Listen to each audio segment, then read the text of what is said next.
سيدي رسول الله محمد ابن عبد الله الصادق الأمين وعلى آله وصحبه أجمعين. الله اللهم صل وسلم على سيدي وحبيبي وطبيبي قلبي وجسدي وروحي سيدي رسول الله محمد ابن عبد الله الصادق الأمين وعلى آله وصحبه أجمعين. اللهم صل وسلم على سيدي وحبيبي وطبيبي قلبي وجسدي وروحي سيدي رسول الله محمد بن عبد الله الصادق الأمين وعلى آله وصحبه أجمعين. اللهم صل وسلم على سيدي وحبيبي وطبيبي قلبي وجسدي وروحي سيدي رسول الله محمد بن عبد الله الصادق الأمين وعلى آله وصحبه اللهم صل وسلم على سيدي وحبيبي وطبيبي قلبي وجسدي وروحي سيدي رسول الله محمد بن عبد الله الصادق الأمين وعلى آله وصحبه أجمعين. اللهم صل وسلم على سيدي وحبيبي وطبيبي قلبي وجسدي وروحي سيدي رسول الله محمد بن عبد الله الصادق الأمين وعلى آله وصحبه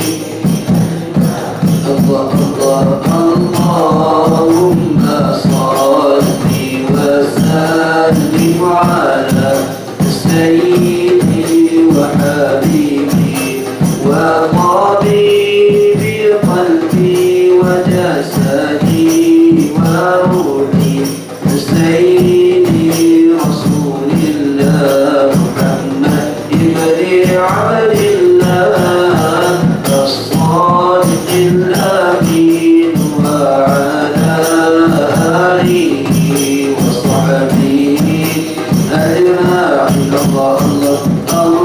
اللهم صل وسلم على سيدي وحبيبي وطبيبي قلبي وجسدي وروحي سيدي رسول الله محمد بن عبد الله الصادق الأمين وعلى آله وصحبه أجمعين. اللهم صل وسلم على سيدي وحبيبي وطبيبي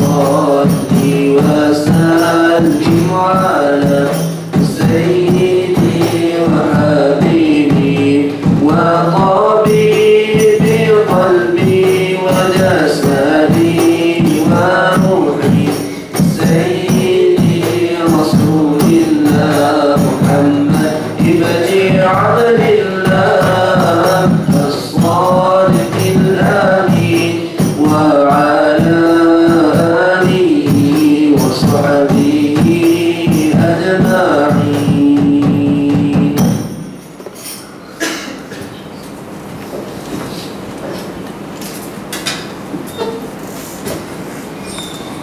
Bismillahirrahmanirrahim. Assalamualaikum warahmatullahi wabarakatuh. Alhamdulillahirabbil alamin. Nahmaduhu wa nasta'inuhu wa nastahdihi wa nastaghfiruh wa natubu ilayh. Wa na'udzu billahi min shururi anfusina wa min sayyiati a'malina. Man yahdihillahu fala mudilla lahu wa man yudlil fala hadiya lahu. أشهد أن لا إله إلا الله وأشهد أن محمدا عبده ورسوله ونصلي ونسلم على سيد الكريم وحبيبنا وشفيعنا وذخرنا ومولانا وإمامنا محمد الأمين وعلى آله وصحبه ومن تبعهم بإحسان إلى يوم الدين. أما بعد فيا أيها الحاضرون اتقوا الله أوصيكم وإياي بتقوى الله فقد فاز المتقون. قال الله تعالى في كتابه الكريم: أعوذ بالله من الشيطان الرجيم وما أرسلناك إلا رحمة للعالمين. صدق الله العظيم. وقال نبينا المصطفى رسول الله صلى الله عليه وآله وصحبه وسلم: من دل على خير فله مثل أجر فاعله atau kama qala sallallahu alaihi wa alihi wa sahbihi wasallam. Alhamdulillah, pertamanya mari sama-sama kita mengucapkan kesyukuran kehadirat Allah Subhanahu wa taala kerana dengan kurnianya dan nikmat iman Islam dan akal yang diberikan oleh Allah Subhanahu wa taala dapat sama-sama kita berkumpul pada pagi ini untuk kita menyambung perbincangan daurah hadis 40 karangan Imam Al-Ghumari rahimahullah ta'ala. Mudah-mudahan kita mengharapkan pertemuan kita pada pagi ini akan diberkati dan dirahmati oleh Allah Subhanahu wa ta'ala. Tuan-tuan tengok dalam kitab kita tu ada dua jenis hadis 40. Yang pertama ni adalah karangan daripada Imam An-Nawawi. Yang kedua ni adalah karangan daripada Imam Al-Ghumari. Beza di antara kedua-dua hadis 40 ni, pertamanya hadis 40 karangan Imam An-Nawawi, dalamnya didapat sebanyak 42 hadis. Hadis Imam Al-Ghumari ada sebanyak 46 hadis. Disebutkan hadis 40 sebab apa? Disebutkan hadis 40 kerana mengambil keberkatan daripada hadis Rasulullah sallallahu alaihi wa alihi wa sahbihi wa sallam: man hafiza ala ummati 40 hadisan ba'athahu Allah yawm al-qiyamati ma'a jumhuril fuqaha wal ulama. Barang siapa yang menghafal daripada hadis aku sebanyak 40 hadis, maka dia akan dibangkitkan pada hari akhirat esok bersama-sama dengan golongan fuqaha dan juga golongan ulama. Sebab itulah para alim ulama mengambil keberkatan daripada hadis begini, dikumpulkan sebanyak 40 hadis. Ada ulama yang mana mengumpulkan hadis berdasarkan kepada peristiwa akhir zaman, seperti mana Syekh Fahmi Zamzam. Ada ulama yang mana menulis hadis 40 berdasarkan kepada penawar al-hadi. Okey, Imam An-Nawawi dia mengumpulkan sebanyak 42 hadis, di mana 42 hadis yang dikarang oleh Imam An-Nawawi adalah merupakan hadis yang bercerita berkenaan dengan individu seseorang, bermula daripada dia baru tidur sampailah dia tidur balik. Maksudnya dalam kehidupan seharian dia, seseorang individu tu, benda apa yang dia kena buat? Dia kena belajar, dia kena sampaikan Islam, dia kena berdakwah, dia kena sekian. Yang dilakukan oleh seseorang individu bermula daripada bangun tidur sampailah dia tidur balik, bangun pula masuknya 24 jam. Itulah hadis Imam An-Nawawi rahimahullah ta'ala. Maksudnya tuan, kalaulah kita belajar berkenaan dengan hadis 40 Imam An-Nawawi, bermaksud kita telah belajar bagaimanakah kehidupan sebagai seorang Muslim selama 24 jam. Dan bukan takat itu sahaja, dalam kitab An-Nawawi juga Imam An-Nawawi menyebutkan bahawa bagaimanakah perkara yang perlu untuk kita lakukan bermula daripada dalam perut ibu sampailah mati, benda pun tak kena buat. Disebutkan dalam hadis 40 karangan Imam An-Nawawi rahimahullah ta'ala.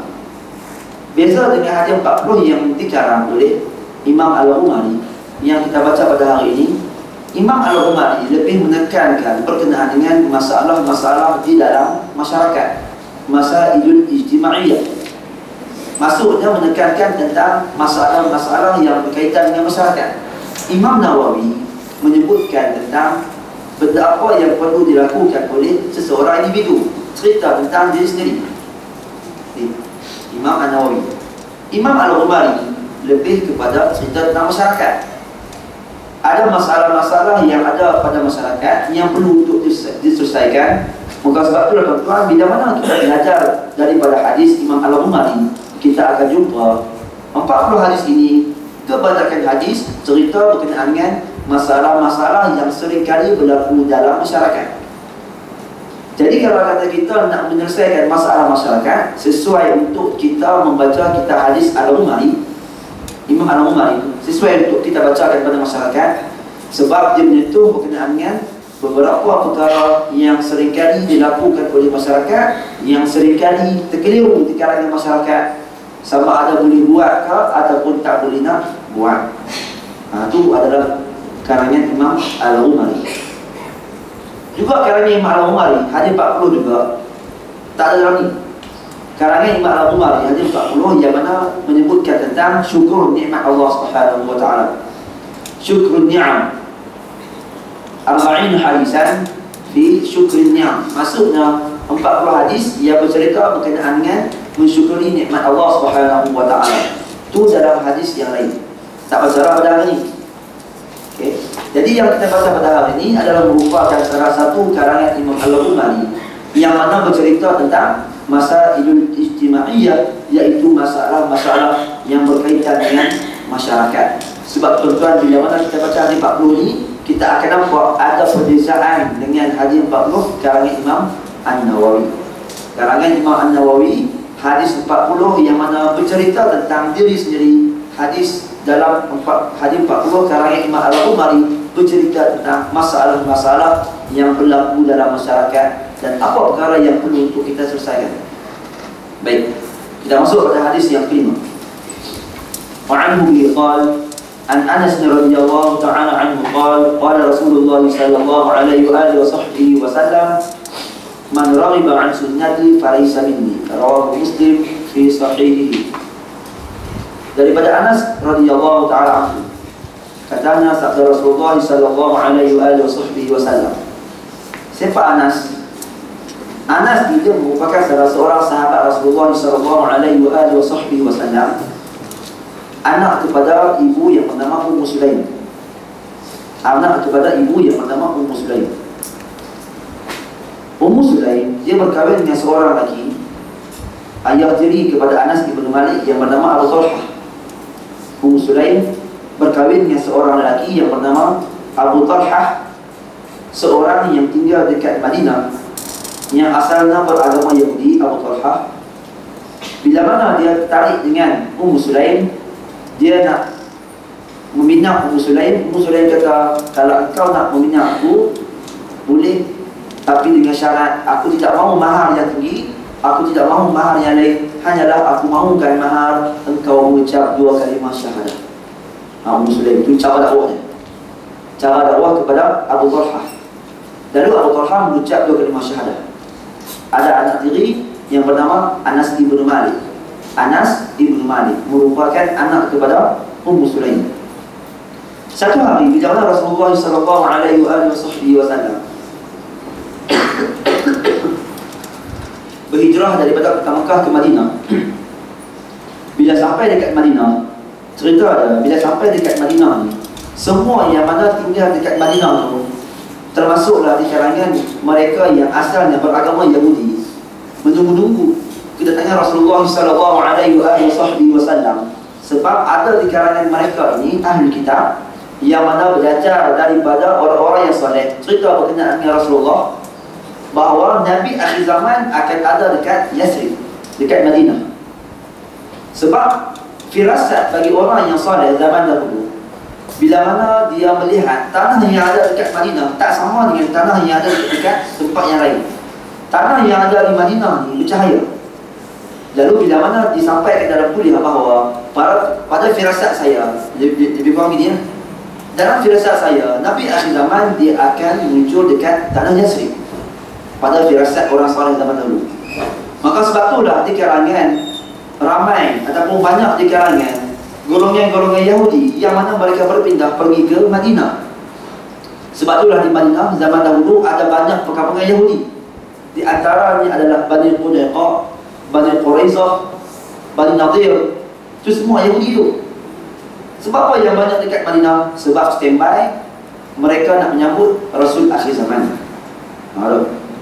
Ni kalau kita kata ahli kitab yang mana belajar, ahli kitab yang mana mereka mengaji, yang mana mereka belajar. Sebab itulah mereka menunggu Nabi akhir zaman. Maka antara yang menunggu Nabi akhir zaman adalah Sulaim. Bila mana Rasulullah sampai dekat Madinah, kebanyakan penduduk Madinah standby dah dengan hadiah. Jumpa dengan Rasulullah, bagi hadiah. Wahai Rasulullah, terima hadiah. Wahai Rasulullah, silakan ambil hadiah. Sulaim datang menjumpa dengan Rasulullah. Sulaim kata apa? Wahai Rasulullah, aku ni sangat cintakan kepada engkau. Wahai Rasulullah, aku ingin sangat nak bagi hadiah, tapi disebabkan aku ni miskin, harta aku tidak ada nak bagi. Hanya yang aku ada harta ni, anak aku seorang ni, harta aku. Wahai Rasulullah, engkau jadikan dia sebagai khadam kepada engkau, khadam Rasulullah. Itulah Anas ibn Malik. Ketika itu umur Anas baru umur 10 tahun. Sebab itulah Anas ibn Malik dia banyak meriwayatkan hadis daripada Rasulullah sallallahu alaihi wasallam. Yang pertamanya sebab dia mula duduk dengan Rasulullah ketika mana umur dia muda. Yang keduanya dia merupakan khadam Rasulullah yang dekat dengan Rasulullah. Apa jua yang Rasulullah cakap, maka dia akan mendengar dan dia akan meriwayatkan, memberitahu kepada para sahabat yang lain. Kata Anas bin Malik, aku mendengar Rasulullah sallallahu alaihi wasallam bersabda, "Man raghiba an sunnati falaysa minni." Barang siapa yang membenci sunnah aku, maka dia bukan di kalangan aku.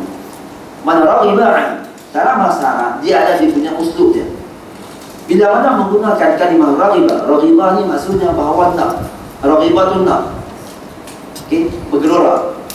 Raghiba, bergelora, hendak. Tapi bila mana dia letakkan raghiba'an, raghiba'an maksudnya adalah benci, bergelora jiwa dia untuk membenci. Ada begitu, bergelora jiwa dia untuk membenci. Man raghiba'an. Tapi kalau kata raghiba fi, itu maksudnya bahawa barang siapa yang bergelora untuk melakukan, raghiba fi, berbeza dengan raghiba'an. Barang siapa yang jiwa dia bergelora membenci sunnah Rasulullah sallallahu alaihi wasallam, sunnah aku kata Rasulullah, farisami, maka dia bukanlah di kalangan aku. Hadis yang kelima ni merupakan hadis yang mana memberikan ancaman kepada kita. Ancaman sama ada bahawa Rasulullah mengaku yang kita ni merupakan umat kepada Rasulullah ataupun bukan umat kepada Rasulullah sallallahu alaihi wasallam. Tuan, kita ni kalau Nabi tak mengaku umat Nabi, tuan, kita kalau Nabi tak mengaku umat, habis kita ni tak tahu apa yang boleh bantu kita. Kita nak masuk jalan syurga Yesus ini, kita boleh masuk jalan syurga adalah kerana rahmat daripada Allah Subhanahu wa taala. Kita perlu, tuan-tuan, seringkali minta doa daripada Allah Subhanahu wa taala, minta doa, tapi doa yang kita minta daripada Allah Subhanahu wa taala, Allah tak pandang disebabkan ada hijab di antara kita dan juga Allah Subhanahu wa taala, hijab dosa. Bila mana kita ni ada buat dosa, kita minta doa daripada Allah Subhanahu wa taala, Tuhan tak pandang sebab terhijab. Inna Allah tayyibun, kata Rasulullah, wa la yaqbalu illa tayyiban. Sesungguhnya zat Allah adalah merupakan zat yang baik, zat yang suci. La yaqbalu illa tayyiban. Tuhan tidak akan terima melainkan dengan perkara yang baik sahaja. Bila mana kita bercampur aduk minta doa daripada Allah, kita buat jahat, pada masa sama kita minta doa daripada Allah, terhijab. Maka sebab itulah kita mesti menggunakan kabel ni. Kabel ni apa? Kita kalau nak minta kerja pun pakai kabel. Mudah sikit dapat, betul tak? Kita ada anak kita baru habis degree, nak minta kerja dekat satu syarikat.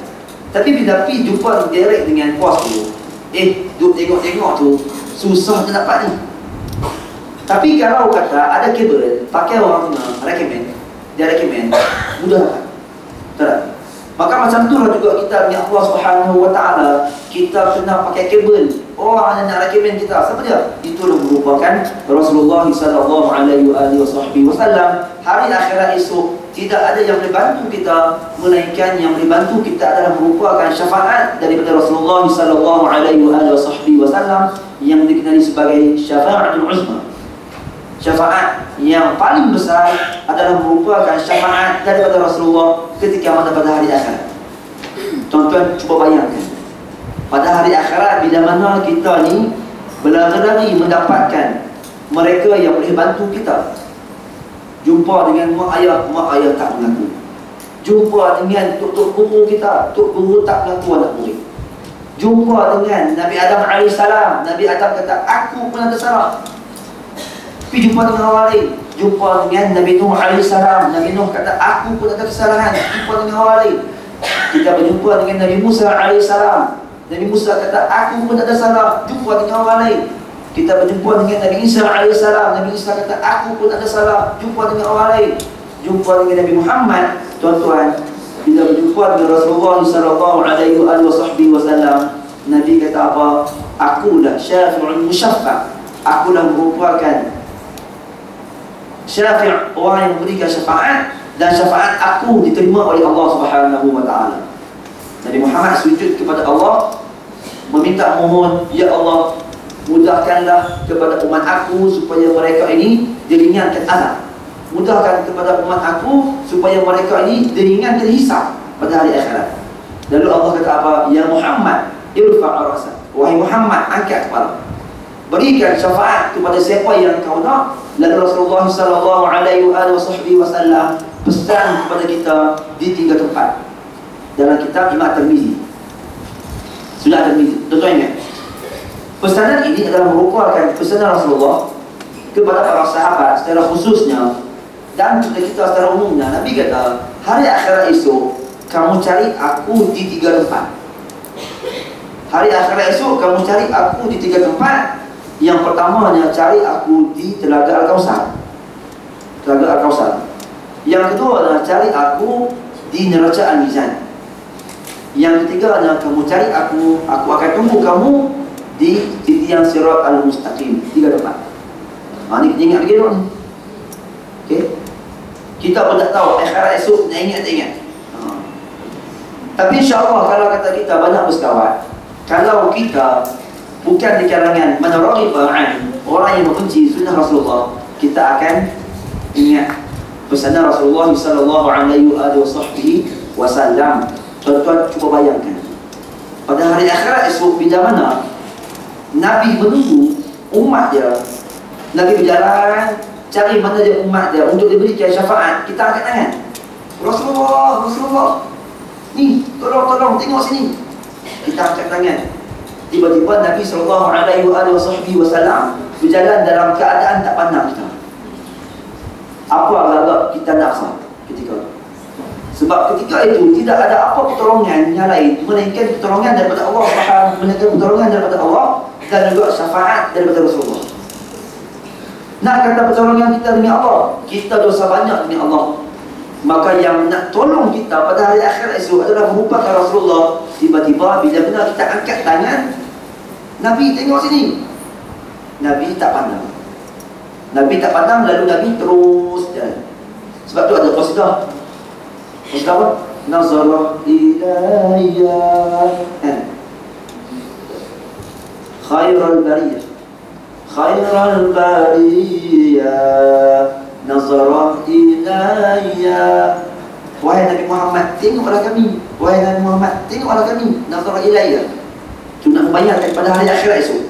Kalau kata Nabi tak pandang kita, apa yang kita boleh buat? Tak boleh buat apa. Maka tuan-tuan, hadis ini memberi gertakan kepada masyarakat bahawa man raghiba an sunnati falaysa minni, barang siapa yang membenci sunnah aku, dia bukanlah tergolong di kalangan umat aku. Apa sunnah Rasulullah? Tuan-tuan, sunnah Rasulullah adalah merupakan apa yang dibawa oleh Islam. Apa yang Islam sampaikan, apa yang Islam bawa, apa yang disebutkan dalam Al-Quran, itulah merupakan sunnah Rasulullah sallallahu alaihi wasallam. Kata Rasulullah sallallahu alaihi wasallam dalam sebuah hadis, Nabi sebut pada para sahabat, Nabi pesan, okey, Nabi pesan pada para sahabat bahawa suatu hari nanti akan berlaku fitnah dalam masyarakat. May ya'ish minkum fasayara ikhtilafan katsira. Barang siapa di kalangan kamu yang hidup lama, dia akan tengok banyak perselisihan di kalangan umat aku. Fasayara ikhtilafan katsira, kata Rasulullah.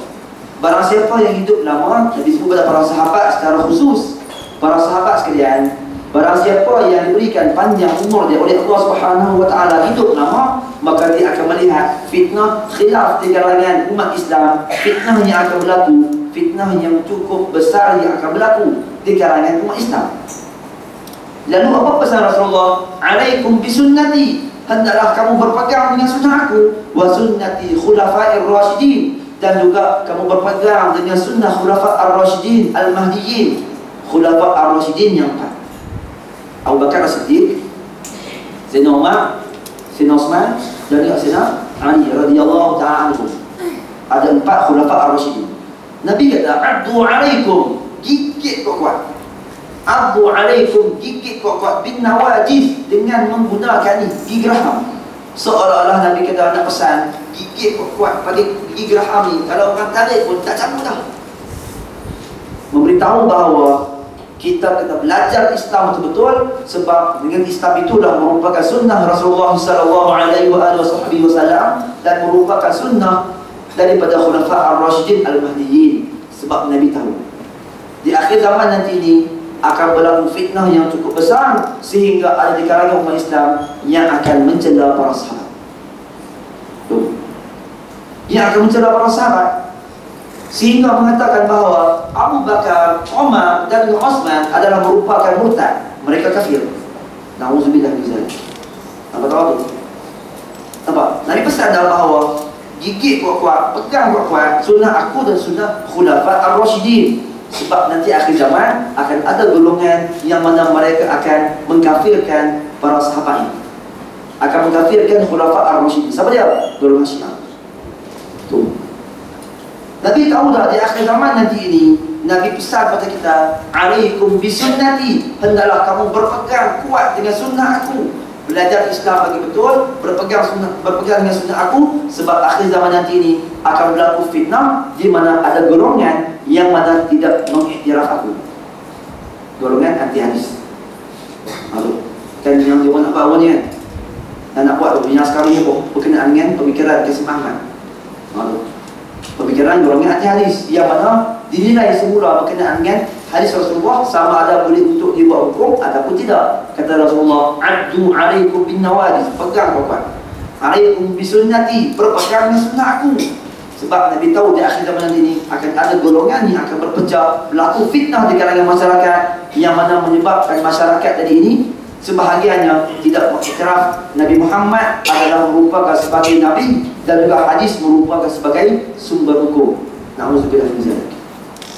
Ini adalah keadaan yang disebutkan oleh Rasulullah sallallahu alaihi wasallam. Kata Rasulullah, okey, kata Rasulullah, umat aku akan terpecah kepada la taftariqanna ummati ila 73 firqatan. Umat aku akan terpecah sebanyak 73 golongan. Umat Nabi Musa AS terpecah sebanyak 71 golongan.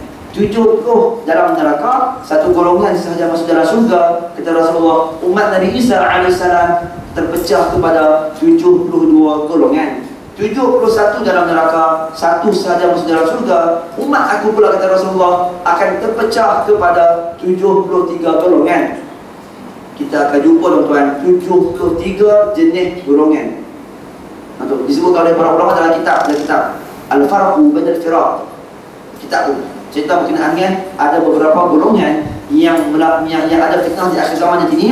Sebanyak 73 golongan. 72 kata Rasulullah masuk ke dalam neraka, hanya satu sahaja yang masuk ke dalam syurga Allah Subhanahu wa taala. Para sahabat tanya, "Man huwa ya Rasulullah?"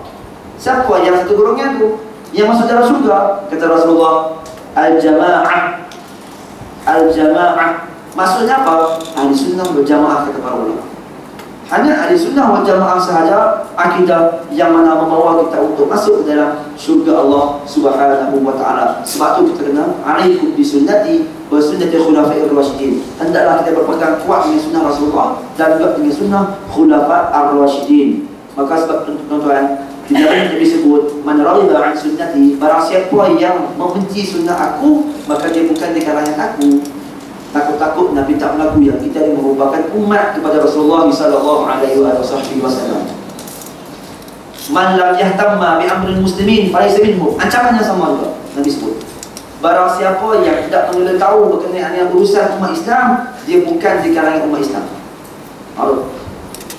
Maka sebab itu tuan, kita ni yang belajar berkenaan dengan agama, kita yang belajar berkenaan dengan sunnah Rasulullah, kita yang belajar berkenaan dengan hadis, keperluan kepada kita, kewajipan kepada kita untuk mengenal tahu apa yang terjadi kepada umat Islam di sekeliling.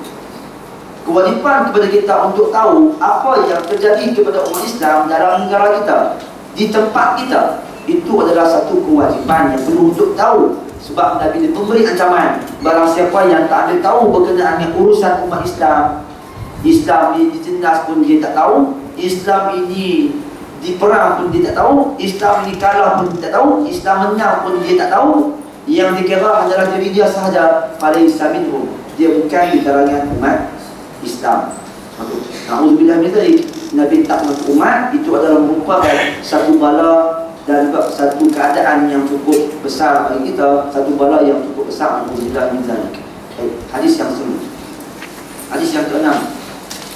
An Anas aydan qala Rasulullah sallallahu alaihi wa alihi wa sahbihi wa sallam, "Inna Allah hajaba at-taubata an kulli sahibi bid'atin hatta yad'a bid'atahu." Rawahu Tabrani bi isnadin hasanin. Daripada Anas bin Malik radhiyallahu taala anhu, katanya sabda Rasulullah sallallahu alaihi wa alihi wa sahbihi wa sallam, sesungguhnya Allah Subhanahu wa taala hajabat taubata. Allah Subhanahu wa taala akan menghijab taubat. Hajabat taubata. Allah Subhanahu wa taala akan menghijab pintu taubat. An kulli sahibi bid'atin, bagi setiap mereka yang melakukan bid'ah, sehinggalah hatta yad'a bid'atahu, sehinggalah mereka ini meninggalkan bid'ah tersebut. Apa yang dimasukkan dengan bid'ah? Ini kita ingat fikiran. Apa yang dimasukkan dengan bid'ah?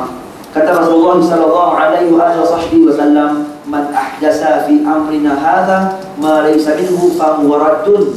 Barang siapa yang melakukan, barang siapa yang buat benda yang baru, man ahdasa fi amrina, barang siapa yang buat benda baru di dalam urusan kami, dalam agama Islam, dia buat benda baru yang Islam ajarkan, okey, fa huwa raddun, hukumnya adalah dikira sebagai tertolak. Man ahdasa fi amrina hadza ma laysa minhu, ma laysa minhu.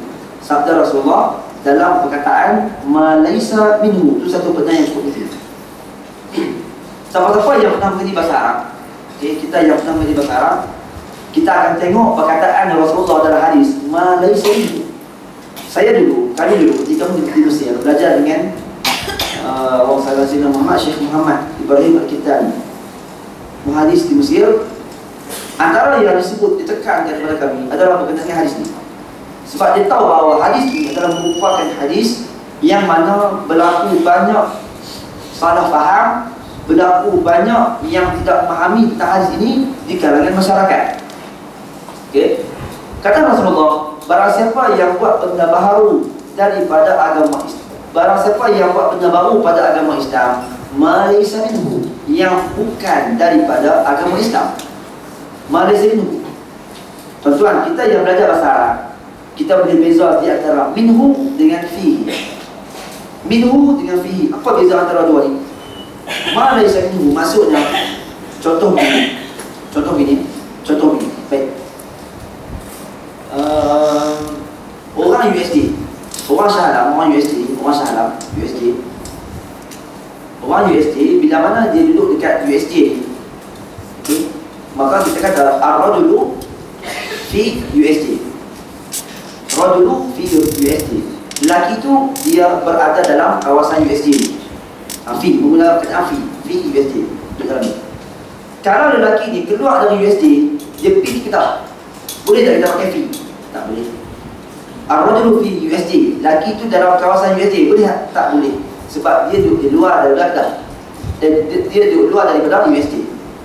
Tapi kalau kita kata min, okay, ar-rajulu min USD, lelaki ini daripada kawasan USD, iaitu dalam USD pun boleh pakai kalimah tu, dia daripada kawasan ini, kawasan USD. Dia keluar dari kawasan ini, duduk di Kedah pun boleh pakai kalimah yang sama, dia daripada USD. Betul. Maka Rasulullah menggunakan perkataan minhu, daripadanya. Nabi tak menggunakan perkataan fihi. Maka maksudnya bahawa apa yang dilakukan oleh Rasulullah di zaman Nabi bukan takat itu sahaja yang boleh untuk dilakukan di zaman sekarang ini, tapi zaman sekarang ini kalau kita nak melakukan sesuatu perkara yang Nabi tak pernah buat, yang para sahabat tidak pernah buat, tetapi tak terkeluar daripada agama, termasuk dalam agama Islam. Faham? Zaman sekarang ni kita buat sesuatu yang Nabi tak pernah buat, para sahabat tak pernah buat, para tabi'in tak pernah buat, tapi ia tak terkeluar daripada agama, termasuk dalam agama Islam. Contohnya mana? Kita berzikir lepasnya. Zaman Nabi berzikir lepasnya dalam keadaan masing-masing. Subhanallah, subhanallah, subhanallah, subhanallah, masing-masing. Okay? Allahumma ajirni minan nar, Allahumma ajirni minan nar, Allahumma ajirni. Ya Allah, jauhkan aku daripada neraka, jauhkan aku dari neraka. Itu adalah zaman Rasulullah. Zaman kita, bila mana para ulama datang ke Malaysia, okay, datang ke Melayu kita ni, kalau kita buat macam tu dekat orang Malaysia kita, buat macam tu dekat sini, orang pun tak tahu nak macam apa, masyarakat tak tahu nak macam apa. Lepas bagi salam, Assalamualaikum, Assalamualaikum. Makmum belakang tu tunggu, nak macam apa? Tak tahu macam apa. Sebahagian lah, bukan semua, sebahagian. Last sekali melibatkan masyarakat, lepas bagi salam, boleh bangkit. Pasal apa? Tak tahu nak baca apa, nak doa apa, doa pun tak tahu. Jadi sebab itulah guru kita punya hikmah, dia nak ajar masyarakat, lepas mayang, apa, jom kita zikir ramai, ikut saya, tunggu. Maka sebab tu yang kita ada beramai hari ini. Nampak? Adakah tersalah dari agama Islam? Tak salah. Sebab ia juga adalah daripada agama Islam, bukanlah perkara yang di luar daripada agama Islam. Kita baca Yasin pada setiap malam Jumaat, itu satu benda yang baik. Rasulullah baca Yasin pada setiap malam.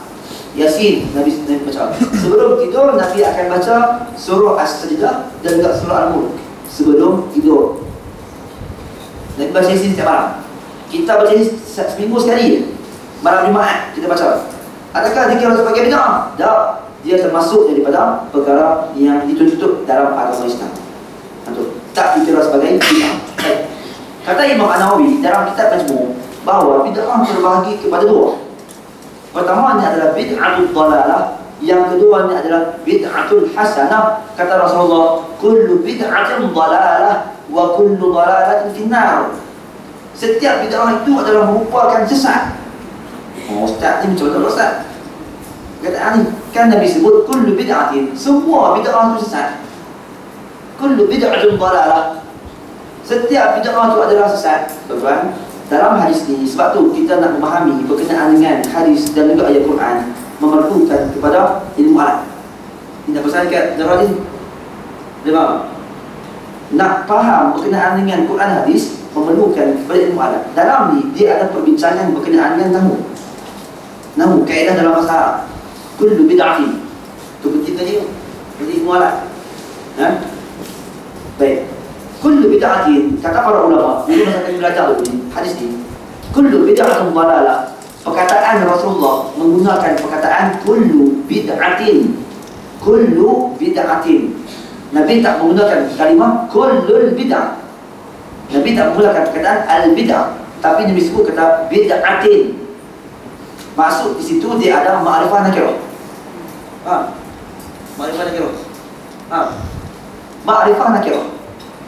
Kalau kata al-bid'ah itu adalah ma'rifah. Tapi kalau bid'ah sahaja tidak ada al, nama dia nakirah. Baik. Baik. Jadi maksudnya kalau kullul bid'ah ada alif lam, maksudnya menggunakan perkataan al-ma'rifah. Kullul bid'ah maksudnya semua bid'ah ni, semua bid'ah adalah merupakan sesat. Maksudnya adalah jami'. Dalam bahasa Arab kullu al-bid'ah maksudnya keseluruhan, al-jami', keseluruhan. Tapi kalau Nabi menggunakan dalam hadis tu kullu bid'atin, maksudnya adalah majmu', sebahagian, bukan maksud ke semua. Macam saya sebut lah begini, jami' maksudnya adalah semua.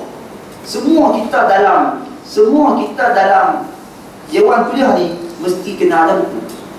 Itu maksudnya adalah jami', mesti kena buku. Maksudnya yang tak ada buku tu, kira kita kata nanti tak berkat, contohlah. Semua kena ada buku. Yang tak ada buku tu nanti tak berkat, contohlah kan. Tu semua. Tapi kalau disebut sebahagian kena ada buku, sebahagian kena ada buku, maksudnya dalam kuliah kita ni, bilik kuliah kita ni, sebahagian ada buku, sebahagian tidak ada buku. Dua-dua boleh.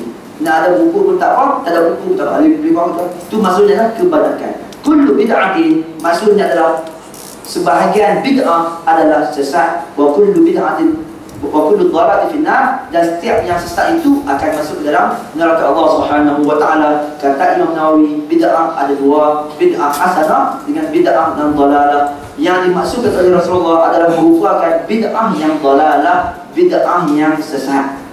Maksudnya yang Islam tak ajar, berlawanan terus dengan apa yang Islam ajar, maka itu adalah dikira sebagai bid'ah yang sesat. Maka barang siapa yang berada dalam bid'ah yang sesat tadi ini, dia akan masuk dalam neraka Allah Subhanahu wa taala. Na'udzubillah min zalik. Antara bid'ah yang berlaku pada hari ini adalah golongan anti hadis. Bid'ah tu golongan bid'ah. Nabi tak ajar pun kata hadis aku tak terima. Tak.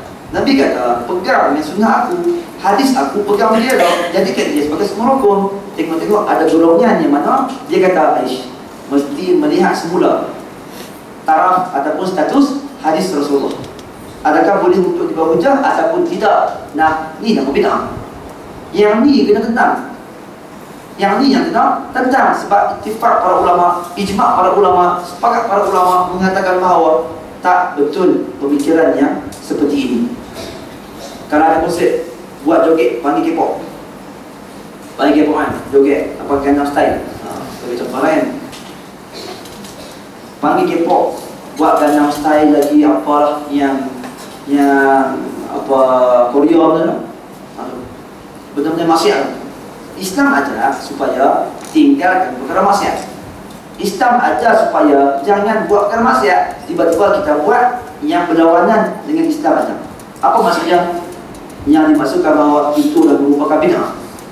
Bid'ah apa tu? Buat benda yang Islam tak ajar, buat benda yang di luar daripada agama Islam, maka itu yang dimaksudkan dengan bid'ah. Bid'ah yang seperti ini yang wajib untuk ditentang oleh kita yang belajar berkenaan dengan agama. Kata Rasulullah, sesungguhnya Allah Subhanahu wa taala akan menghijab taubat bagi mereka yang melakukan bid'ah. Ala kulli sahibi bid'atin hatta yad'a bid'atahu, sehinggalah dia meninggalkan bid'ahnya, maksudnya sehinggalah dia bertaubat, sehinggalah dia tak lakukan bid'ah dia, kembali kepada Islam yang benar. Maka di situ barulah Allah Subhanahu wa taala akan membuka pintu taubat kepada orang yang seperti ini. Tuan, Allah ni dia Maha Pengampun. Allahu Tawwab, Tuhan yang Maha penerima taubat. Nampak? Tuhannya Maha penerima taubat.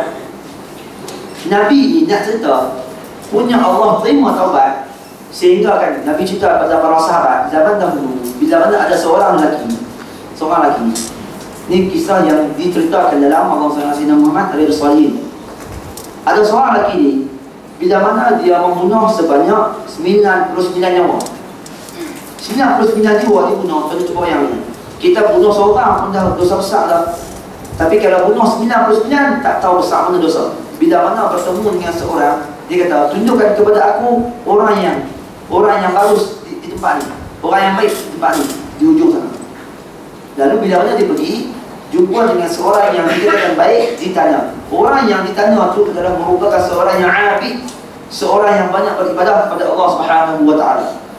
Ilmu dia mungkin biasa, tapi dia ibadah banyak, beramal banyak. Bila ditanya pada orang yang beramal banyak tadi, aku bunuh sebanyak 99 nyawa, adakah taubat aku diterima oleh Allah Subhanahu wa taala? Dia kata, kalau bunuh satu pun dosa besar, bunuh 99 ini dosa lagi besar, engkau tak akan diampunkan oleh Allah Subhanahu wa taala. Dia geram lagi ni, akhir sekali dia bunuh orang. Dia bunuh, geram sangat.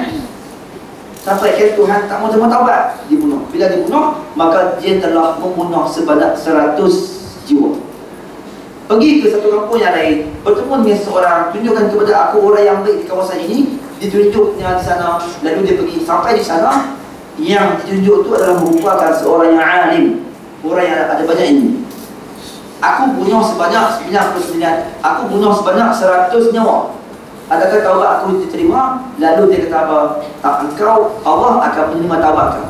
Semua Allah akan terima taubat kau, walaupun engkau membunuh sebanyak 100 orang nyawa.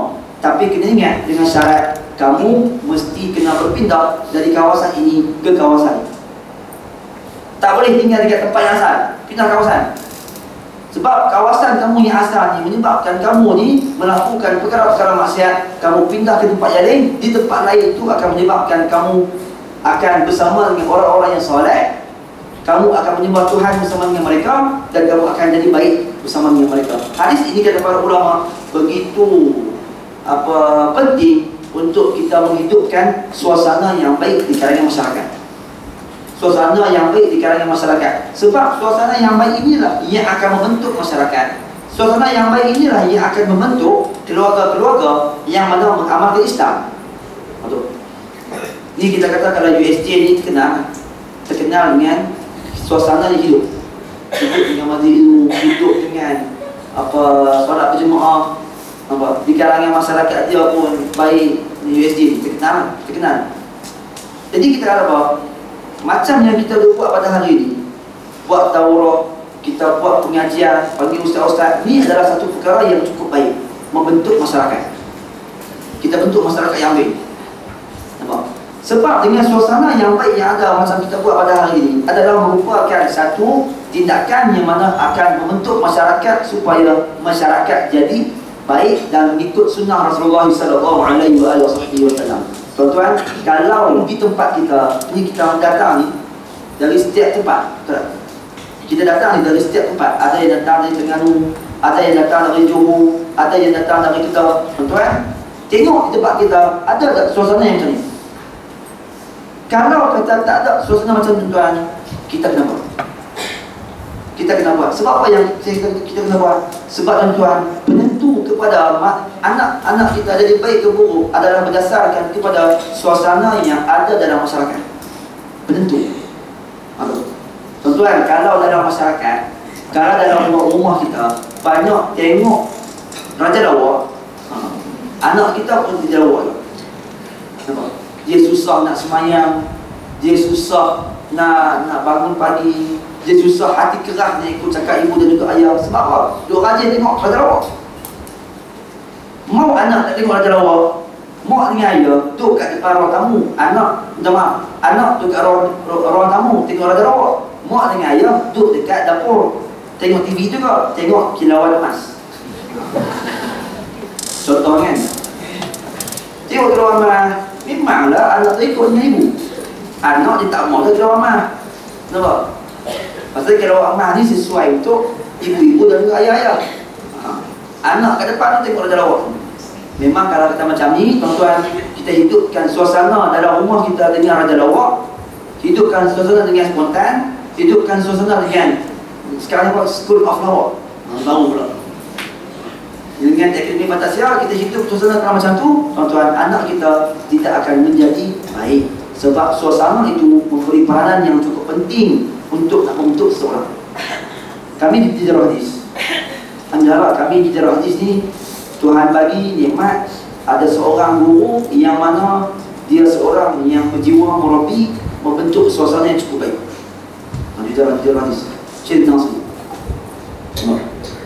Ini dia orang, kira kita kata untung mungkin dididik dalam keadaan masih lagi muda, betul dengan suasana yang dibentuk oleh guru kita Syed Nasri. Selawat tiap hari wajib 1000. Ini dia orang ni, selawat tiap hari wajib 1000. Syekh wajibkan. Tiap-tiap pagi wajib bangun qiyamul, Syekh wajibkan. Kemudian setiap kali lepas sembahyang ada wirid-wirid yang kena baca, Syekh wajibkan. Wajib kena baca tu. Di sana suasana ada wajib pakai serban ni, wajib pakai serban, wajib pakai ni. Di sunnah Nabi. Kalau tak pakai, denda, disiplin. Wajib pakai. Aduh, tu semua tu kita kata membentuk suasana. Sampai ke tuan-tuan, ni saya rasa saya pun kagum juga dengan pelajar Darul Hadis. Sampai kan ada sebahagian yang mana dulu mula-mula tu mak ayah nak hantar ke Darul Hadis, dia tak kopi. Punya tak kopi. Menangis-nangis tak kopi. Mak kata, "Pi dah, tempat tu bagus, tempat tu elok, tak kopi." Mak dia hantar dah. Bila sampai di sana tuan, dia punya kenal suasana yang dibentuk oleh Syekh, akhir sekali menyebabkan bila mana datang cuti sekolah, tak balik rumah. Tak balik rumah. Betul memang tak? Ramai, bukan sikit, ramai tak balik rumah. Sebab apa? Bila mana dia dah kenal suasana, dia kata aku boleh terbentuk dengan suasana macam ni. Kalau balik rumah, belum tentu lagi boleh jadi macam ni. Maka dia susah nak tinggal. Sehingga ada seorang pada Johor. Seorang pada Johor tu, mak dia panggil balik, sama balik. Johor ada dia 3 beradik dia cakap. 3 beradik dari Darul Hadis, mak ayah panggil balik, tak mau balik. Akhir sekali mak kata apa? Tak apalah, mak buat rumah dia kata. Buat rumah Darul Hadis. Dia bukan betul, bukan lawak, sedap betul. Mak ayah dia beli tanah siap. Tinggal nak pasang tiang apa semua, nak buat rumah khusus bila mana mak ayah main ke sini. Mak ayah, anak tak balik, mak ayah main ke kita. Tu. So kita kata apa tu? Itu alhamdulillah Tuhan bagi nikmat. Ada seorang yang mana dia membentuk suasana yang cukup baik yang ada di sana. Kira orang ni kira beruntung okey lah. Dapat guru macam tu. Dan kita juga beruntung Tuhan bagi ada guru yang mana sebagai jiwa murabi membentuk kita seperti itu. Sebab suasana memberikan satu keadaan yang cukup penting untuk nak bina masyarakat.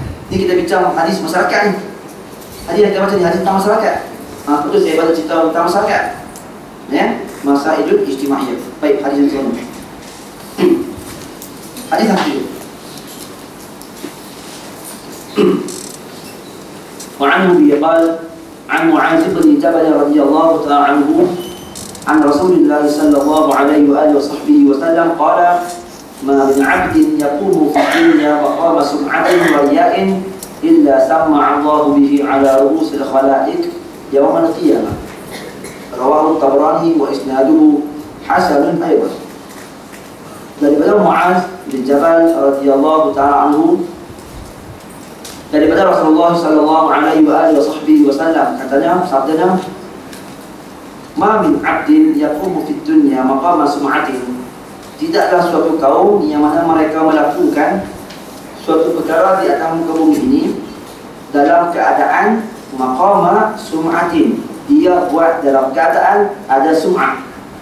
Ini adalah antara perkara penyakit yang ada dalam jiwa manusia, penyakit. Nak buang penyakit ini, tuan-tuan, kita kena belajar daripada ilmu tasawuf. Ilmu tasawuf untuk buang benar. Sum'ah adalah penyakit. Tuan-tuan, kalau kata belajar tak cukup. Dalam kita nak membersih jiwa, kalau takat belajar tak cukup. Okay? Kita datang ke kuliah, guru kita diajar balik rumah, tak cukup. Tuan-tuan, untuk nak membersih jiwa, untuk nak membersih diri, memerlukan kepada seseorang yang mendidik, murabi. Seseorang yang mendidik, jiwa murabi. Jadi yang murabi ini yang susah cari ni zaman malam. Murabi ini lah yang susah cari zaman sekarang. Adapun yang disebut sebagai mursyid, susah cari pada hari ini. Jadi kami ni dulu, saya ingat tahun 2012, saya ingat saya 2012 bila mana kami pergi ziarah Tok Ayah Musa di Kelantan.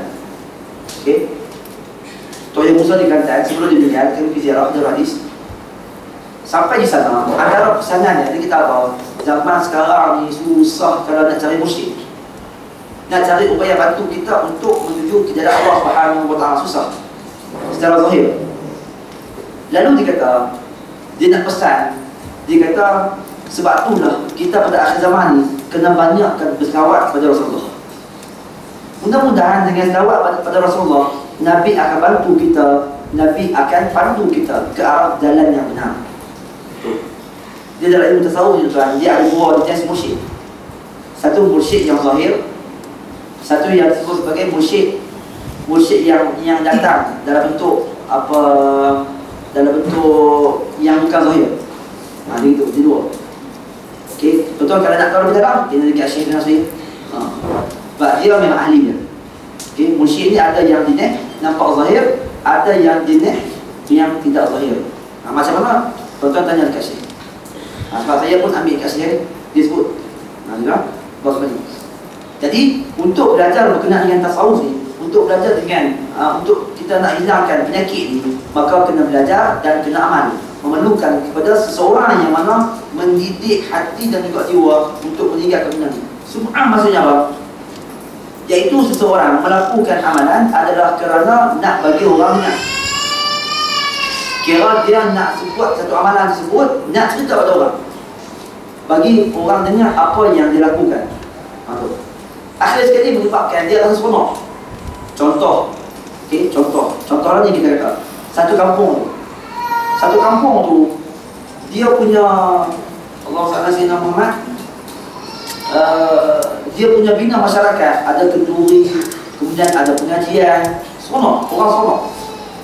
Sehingga kan terlintas dalam hati dia, dia berasa macam dia buat ini bagi orang lain tengok apa yang dia buat, bagi orang lain dengar apa yang dilakukan di tempat tersebut.